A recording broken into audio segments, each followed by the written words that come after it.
This is a remake of a presentation that I did 20 years ago, 2005, and it was a case study based on my brother and I's ascent of Mount Kilimanjaro in 2001.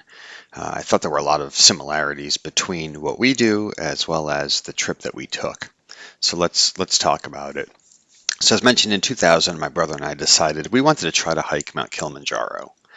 And at the time, the statistics were 80% of people who tried failed. It required rigorous preparation and execution. There was a lot of money, right? We had to spend our own money. There might have been a risk of injury or death, right, for people who fall off the mountain. And we spent 6 months talking about it before doing it. So if you think about it, what does that sound like? It sounds like project management, right? We get unattainable goals that require significant execution, a fixed budget, maybe somebody gets hurt, and there's a lot of talking. And so we want to talk about this journey as a project management case study and maybe give you a little bit of a different way of thinking about what we do in our profession. And so, like any project, before we start, we have to prepare. And here you can see there's a map, several different routes we can take. But planning is really one of the most important things we can do on the projects because it sets up our probability of success. And so first I wanted to understand, well, why do 80% of people fail? And there's a few reasons. There's high altitude pulmonary and cardio edema, which is when your lungs or brain fill with fluid from ascending too fast, which doesn't sound very pleasant. There's several paths, as you saw on the map. We can take different ways. There's different seasons. So there's a rainy season that's really wet, or there's a dry season, but it's really cold. The terrain is slippery. Maybe people get hurt. It's really cold at the summit because you're 20,000 feet up, and some people just don't have the training.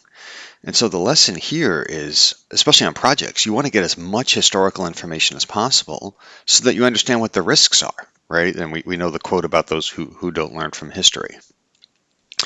So after that, we wanted to seek advice from experts, and so did a ton of research on different tours and companies that can take us up the mountain, what their track record is, versus figuring it out ourselves. And the example that I show here is on the left is we had a bathroom tent, which was literally a tent and a seat with a bucket under it. But the public restroom, you could see on the right, was way up there, and from where I took this picture, you could actually smell it. So, good example of luckily the experts gave us something way better than the public. And so the lesson on our projects is, it sounds like we should just pick an expert on our projects, but many times companies just want to jump in without really seeking the right experts and getting the expert advice, which is why consultants make so much money. And there's so many consultants is because there's a lot of experts in a lot of topics. Okay, we've done our research. We understand why people failed. We picked our tour company, and now we needed a plan. And we needed to figure out what equipment we needed to bring. Logistics, how would we get there? How would we bring our equipment? We needed to train, right? My brother and I had never hiked a mountain of this size, and we needed to pick our route. You can see on the right, these are actually the days that it took us to get us up the mountain. So you can see the first 2 days we ascended, then we spent 3 days going around the mountain, finally going to the peak on the 5th day, and then ultimately down the next 2. And so the lesson is creating a plan is really important because think about it. Once we get on the mountain, it's much more time and resources to change direction. And, it would have been a bad idea to decide, hey, let's take a different route while we were halfway up. We've done our plan. Now we need to understand, well, who are the roles and responsibilities? There's some tasks maybe we didn't want to concern ourselves with. I didn't want to have to figure out where to get water or how to cook breakfast. I wanted to focus on climbing the mountain. And so we sourced that work to our posse, if you will. We had guides and porters and cooks and things like that. And so the lesson learned of why this is important is a lot of times companies don't have the resources to specialize in every field. And so on projects, you really have to figure out what is your core competency? What is the work that the organization wants to do? And then figure out what you want to source to other people.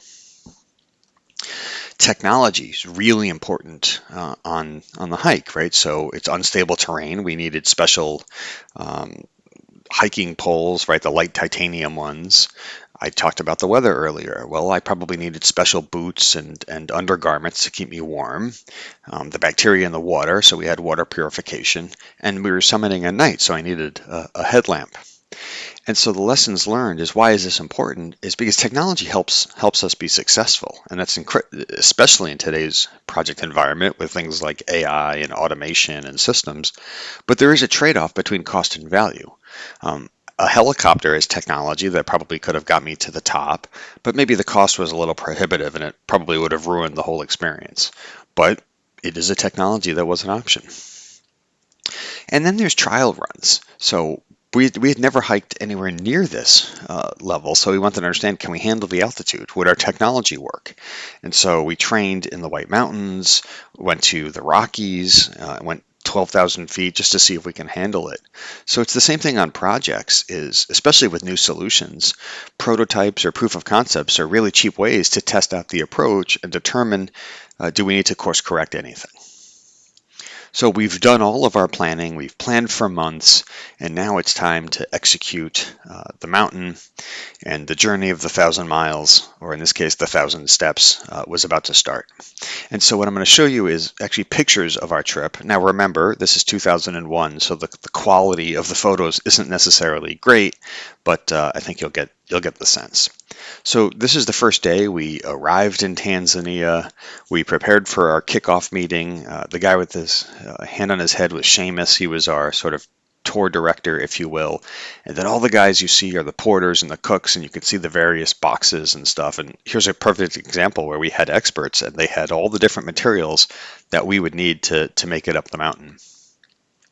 And we had the kickoff meeting in the truck, and I took this photo because the entire time we were on the truck to the gate, everybody was just staring at us, and a couple people were pointing and saying things in Swahili. So my brother and I were convinced that they were betting on which one of us wouldn't make it up the mountain.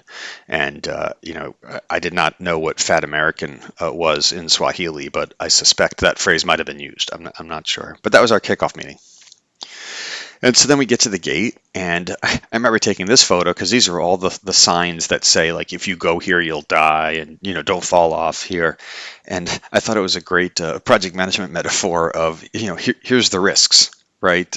Here's the risks of the things. If you're not physically fit, you could have breathing problems, you know, drink lots of water. So I just thought it was a fascinating risk log, if you will, before we started the program. It didn't deter us. And then we started up the project. Now, Kilimanjaro has multiple different climate zones. So you can see here, that's actually the back of my head on the bottom of the picture with the blue backpack. We started in the rainforest terrain. So it was, we're at the equator. So it was muddy, and but we started our journey. And we started off slow. So the woman in the picture was named Darcy. And unlike all the preparation I mentioned, Darcy really hadn't trained, and she was a smoker and just decided for her 30th birthday she wanted to go hike the mountain. And so she was really slow. So that first day, I remember we came into camp while it was dark out and it was late. The dude on the left is Alfred, and you could see they were carrying the bags on their head, which was fantastic. But so the lessons from day one is you want to sort of do the team building activities, right? One team, one goal, and maybe that means making fun of the Americans, but those kinds of things build rapport. It's important to document your risks up front. So most of our projects don't have the big signboards, but it's probably not a bad idea. You might want to help those team members who are struggling because their performance affected the entire team, right? We showed up hours late from when we were planning to get into camp, and you want to be flexible with your approach, right? Yes, it wasn't the plan, but that's what we did. And you might want to learn how to say either slow or fat American in Swahili, just in case. So that was day one. Day two, we started going up some more. And you can see the terrain here is more of the moorland, kind of savanna grass. And, we're continuing to go up since we're on a mountain. This is one of my favorite pictures. And actually, I show this on a bunch of my projects often because at the time, we had been hiking 10, 12, 14 hours by this time. And we were exhausted and we were sort of in the tree line. And at this point, we came out of the tree lines. And I thought this was a great motivator because while it's really far away, This was the first time I actually saw the goal. I saw the summit of Mount Kilimanjaro, and it really motivated me because I was able to see the goal. And a lot of times on programs, you get so lost in the trees and you're hiking and you're tired and you've been moving for a while that you don't really step back and look at the goal. So I've used this photo on programs that have been going for a bit just to sort of point that out to people. But if you look carefully, we saw a chameleon along the way, and I thought this was really neat. We're touching it and putting it up to things and making it change colors, and I thought this was just a sort of a fascinating little picture along the way. And we got to our tent. This is the Shira hut. And we were out having dinner, and we came back in our tents, and there were these sort of mosquito biting type bugs that were just all in the tent. We had to get them all out of the tent, and it didn't make for a pleasant night because I kept waiting for something to crawl on me.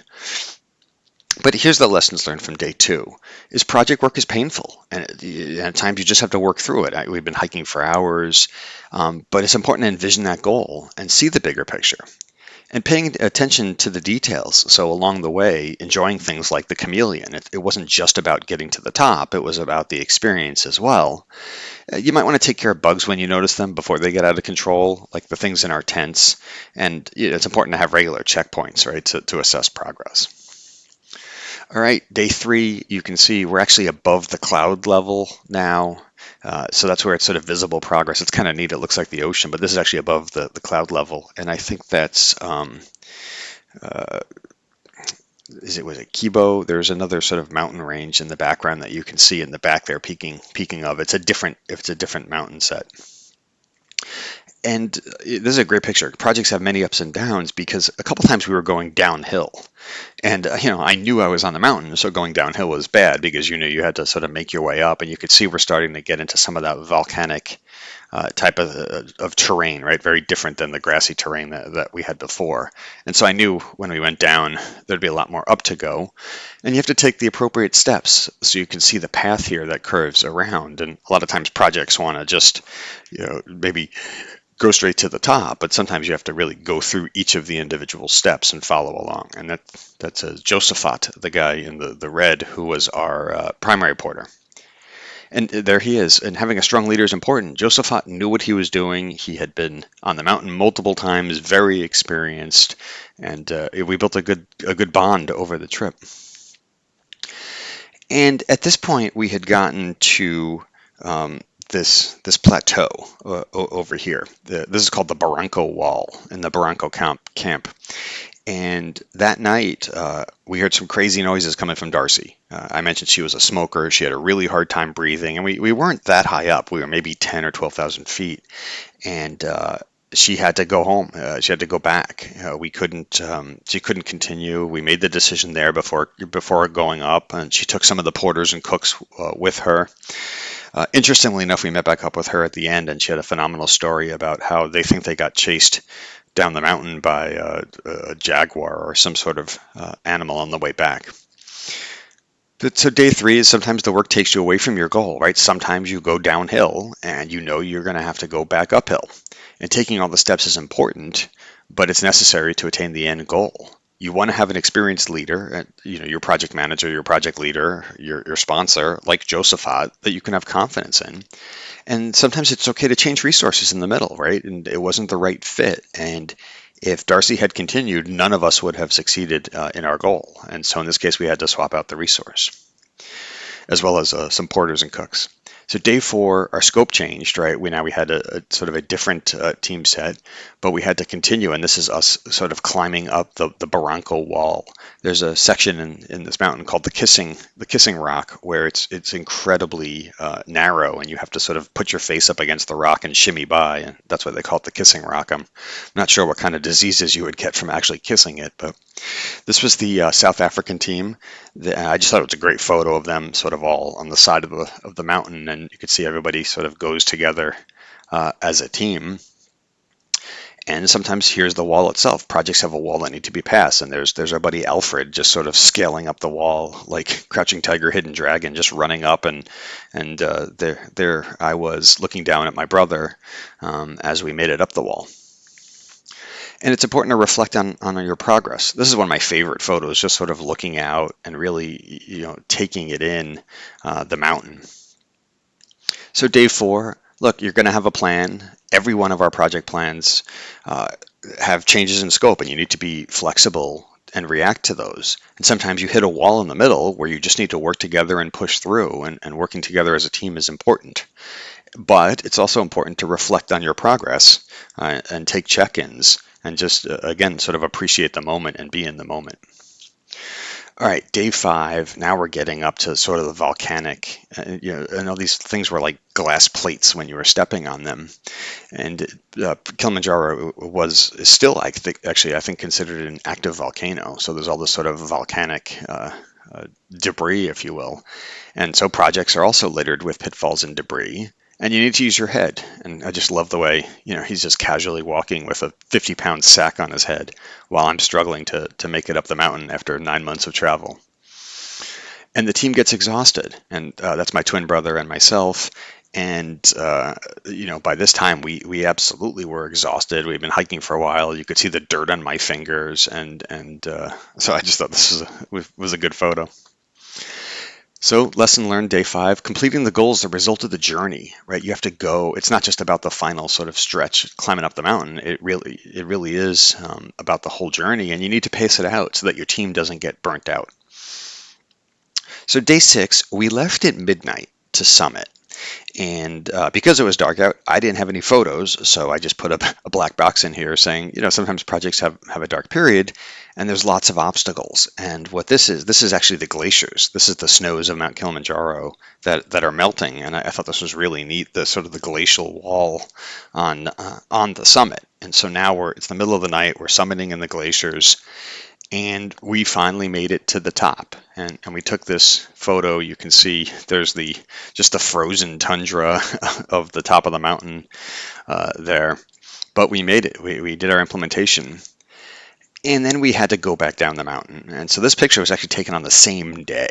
And so it's really difficult because we had already made the summit. I had reached my goal, so my motivation to continue hiking was pretty decreased. But nonetheless, we had to do it, right? We had to get off the mountain because I had not purchased the helicopter.